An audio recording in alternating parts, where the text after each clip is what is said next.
Welcome friends. इस video में आधुनिक भारत का क्वेश्चन डिस्कस करेंगे। ये आधुनिक भारत का पार्ट 3 है। इसका पहले पार्ट 1 और पार्ट 2 अपलोड हो चुका है। जो नहीं देखे जाकर देख लीजिएगा, प्लेलिस्ट में वीडियो आपको मिल जाएंगे। और आप लोग वीडियो को नोटिफिकेशन और PDF डाउनलोड करने के लिए आप लोग टेलीग्राम ग्रुप ज्वाइन कर सकते हैं, जिसका लिंक आपको डिस्क्रिप्शन में दिया गया है। तो आइए देखते हैं पहला क्वेश्चन। ईस्ट इंडिया कंपनी के अधीन प्रथम गवर्नर जनरल कौन था? तो ईस्ट इंडिया कंपनी के अधीन जो है प्रथम गवर्नर जनरल वारेन हेस्टिंग है। कौन है? Warren Hastings. इनका शासनकाल 1774 से 1785 ईस्वी तक रहता है। कोलकाता में मुस्लिम शिक्षा के विकास के लिए प्रथम मदरसा कब स्थापित किया गया था? तो 1781 ईस्वी में जो है कोलकाता में मुस्लिम शिक्षा के विकास के लिए प्रथम मदरसा का स्थापना किया गया था। नेक्स्ट है कि जोनाथन डंकन ने बनारस में संस्कृत विद्यालय की स्थापना कब की थी? तो 1782 ईस्वी में जो है जोनाथन डंकन ने बनारस में संस्कृत महाविद्यालय की स्थापना की थी 1782 में। नेक्स्ट है कि विलियम जोन्स ने एशियाटिक सोसाइटी ऑफ बंगाल की स्थापना कब की थी? तो विलियम जोन्स ने एशियाटिक सोसाइटी ऑफ बंगाल की स्थापना 1784 ईस्वी में की थी। 1780 ईस्वी में भारत का पहला समाचार पत्र द बंगाल गजट का प्रकाशन किसने की थी? वेरी इंपॉर्टेंट है।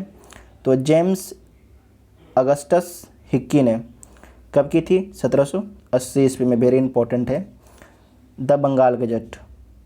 नेक्स्ट है कि रेगुलेटिंग एक्ट के तहत कोलकाता में एक उच्च न्यायालय की स्थापना कब की गई थी? तो एक रेगुलेटिंग एक्ट के तहत जो है कोलकाता में उच्च न्यायालय की स्थापना 1774 ईस्वी में की गई थी। बोर्ड ऑफ रेवेन्यू की स्थापना किसने की थी? तो वारेन हेस्टिंग ने बोर्ड ऑफ रेवेन्यू की स्थापना की थी। नेक्स्ट है कि कॉर्नवालिस ने प्रसिद्ध कॉर्नवालिस कोड का निर्माण कब करवाया था? तो 1793 ईस्वी में शक्ति के पृथक्करण सिद्धांत पर आधारित था कॉर्नवालिस का कोड। ठीक है, कॉर्नवालिस कोड। किस अंग्रेज गवर्नर ने ईस्ट इंडिया कंपनी के कर्मचारियों के व्यक्तिगत व्यापार पर प्रतिबंध लगा दिया? ठीक है, जो व्यक्तिगत व्यापार कर रहे थे उस पर प्रतिबंध लगा दिया। तो लॉर्ड कॉर्नवालिस ने। ठीक है, लॉर्ड कॉर्नवालिस ने। अस्थाई बंदोबस्त की योजना किसने बनाई थी? तो जॉन शोर ने बनाई थी। और अस्थाई बंदोबस्त कहाँ कहाँ लागू किया गया था? भारत के किस किस राज्यों में? तो भारत के वर्तमान जो राज्य हैं Bengal, Bihar, Orissa,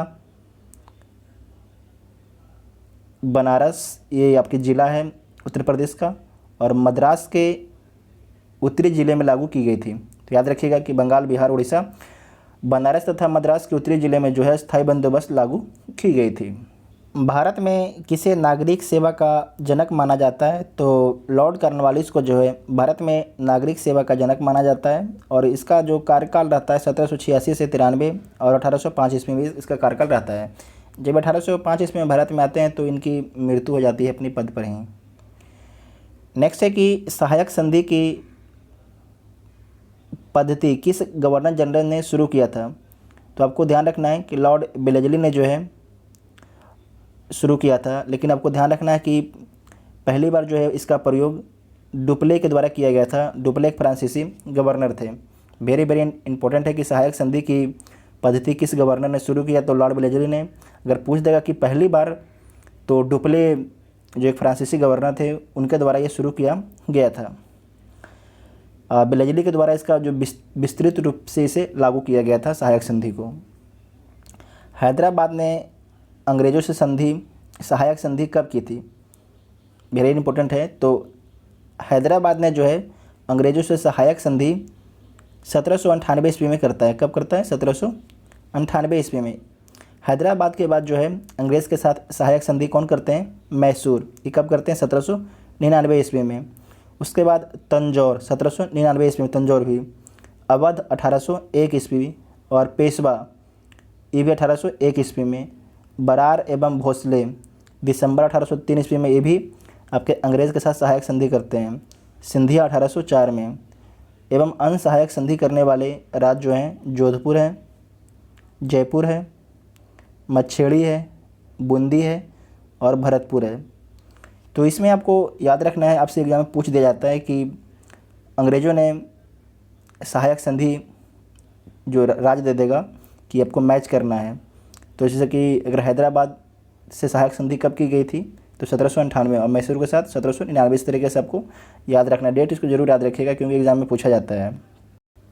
fort William college की स्थापना कब की गई थी तो 1800 ईस्वी में। और कहाँ पर की गई थी? कोलकाता में। और किसके द्वारा की गई थी तो लॉर्ड ब्लेजली के द्वारा। और साथ में आपको याद रखना है कि नागरिक सेवा में भर्ती जो भी युवक थे उनका प्रशिक्षण दिया जाता था कहाँ पर? कोलकाता में। लेकिन बाद में जो है 1806 ईस्वी में जो आपके ये फोर्ट विलियम कॉलेज कलकत्ता है, यहाँ पर ट्रेनिंग इनको नहीं दिया जाने लगा और उसके स्थान पर इंग्लैंड में ही एक कॉलेज खोला गया जिसका नाम था हेलेबरी कॉलेज। वहाँ पर आपको जो नागरिक सेवा के युवक थे उनको प्रशिक्षण दिया जाता था। और यह प्रशिक्षण कितने वर्ष तक चलता था? तो यह प्रशिक्षण 2 वर्ष तक चलता था। ठीक है। नेक्स्ट है कि स्वयं को बंगाल का शेर किसने कहा था? तो स्वयं को जो है बंगाल का शेर लॉर्ड ब्लेजली ने कहा था और इसका कार्यकाल 1798 से 1805 ईस्वी तक रहता है। रंजीत सिंह एवं अंग्रेजों के बीच अमृतसर की संधि कब हुई थी? तो 25 अक्टूबर 1809 ईस्वी को। अंग्रेजों एवं गोरखों के बीच संगोली की संधि कब हुई थी? तो मार्च 1816 ईस्वी में। आंग्ल एवं नेपाल युद्ध का अंत। ठीक है। तो आपसे पूछा जाएगा कि संगोली की संधि कब हुई थी? तो मार्च 1816 ईस्वी में संगोली की संधि हुई थी और अंग्रेज एवं नेपाल के बीच में। पिंडारियों का दमन किस गवर्नर ने किया था? तो लॉर्ड हेस्टिंग ने। कौन किया था? लॉर्ड हेस्टिंग ने पिंडारियों का दमन किया था। जो पिंडारी थे एक लूटपाट ग्रुप था। ठीक है। वर्मा एवं अंग्रेजी के बीच यानडूब की संधि कब हुआ? तो 1826 ईस्वी में जो है बर्मा एवं अंग्रेजों के बीच में यानडूब की संधि होता है। नेक्स्ट है कि बंगाल के गवर्नर जनरल को किस एक्ट के द्वारा भारत का गवर्नर जनरल बना दिया गया था? तो 1833 के चार्टर एक्ट के द्वारा। ठीक है। 1833 के चार्टर एक्ट के द्वारा जो है बंगाल के गवर्नर जनरल को भारत का गवर्नर जनरल बना दिया गया था। भारत का पहला गवर्नर जनरल कौन था? तो लॉर्ड विलियम बेंटिंग था। कौन था? Lord William Bentinck. अगर पूछ देगा कि बंगाल के अंतिम गवर्नर जनरल कौन था तो लॉर्ड विलियम बेंटिंग ही था। यहाँ पर ध्यान रखिएगा, 2 चीज़ आपको बोल रहे हैं। बंगाल के अंतिम गवर्नर जनरल कौन था? Lord William Bentinck. अगर पूछ देगा कि भारत का प्रथम गवर्नर जनरल कौन था तो लॉर्ड विलियम बेंटिंग। ये दोनों याद रखिएगा, वेरी इंपॉर्टेंट है। नेक्स्ट है कि राजा राम मोहन राय के सहयोग से बेंटिंग ने कब सती प्रथा को समाप्त कर दिया? तो 1829 ईस्वी को। ठीक है। इसमें याद रखिएगा कि राजा राम मोहन राय के सहयोग से बेंटिंग ने कर्नल सलीम की सहायता से कब ठगी प्रथा को समाप्त किया? वेरी वेरी इंपॉर्टेंट है कर्नल सलीम, ये बीपीएससी में 2 बार पूछा जा चुका है। तो बेंटिंग ने कर्नल सलीम की सहायता से कब ठगी प्रथा को समाप्त किया था? तो 1830 ईस्वी को। ठीक है। सन 1835 ईस्वी में कोलकाता मेडिकल कॉलेज की स्थापना किसने की थी? तो लॉर्ड बेंटिंग ने जो है कोलकाता मेडिकल कॉलेज की स्थापना कोलकाता में किया था। किसकी अनुशंसा पर अंग्रेजी को शिक्षा का माध्यम बनाया गया? किसकी अनुशंसा पर अंग्रेजी को जो शिक्षा का माध्यम बनाया गया था? तो लॉर्ड मैकाले की अनुशंसा पर। नेक्स्ट है कि शिशु वाल्का की हत्या पर किस गवर्नर जनरल ने प्रतिबंध लगा दिया? तो लॉर्ड विलियम बेंटिंग ने जो है शिशु हत्या पर प्रतिबंध लगा देता है। ठीक है। भारतीय प्रेस का मुक्तिदाता किसे कहा जाता है? तो चार्ल्स मेटकॉफ को बोला जाता है भारतीय प्रेस का मुक्तिदाता और इसका कार्यकाल जो है 1835 से 1836 ईस्वी तक इसका कार्यकाल रहता है। नेक्स्ट है कि कोलकाता से दिल्ली तक गैन ट्रैक रोड का मरम्मत किस गवर्नर जनरल ने करवाया था? तो लॉर्ड ऑकलैंड ने। कौन करवाया था? लॉर्ड ऑकलैंड ने। ठीक है। गवर्नर का नाम है, याद रखिएगा। और आप लोग कमेंट करके बताना कि जो गैन ट्रैक रोड है इसे बनवाया कौन था? ठीक है। आप लोग कमेंट करके बताइएगा। नेक्स्ट क्वेश्चन है कि सिंध को पूर्ण रूप से ब्रिटिश साम्राज्य में कब मिलाया गया? तो अगस्त 1843 ईस्वी को सिंध को जो है पूर्ण रूप से ब्रिटिश राज में मिला लिया गया था। रविवार की छुट्टी की शुरुआत कब से शुरू हुई थी? तो 1893 ईस्वी से। कब से? 1843 ईस्वी से, ठीक है।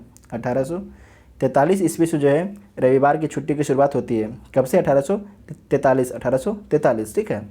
हम लोगों ने इस वीडियो में टोटल 30 प्रश्न को डिस्कस किए और ये आपके पार्ट 3 था।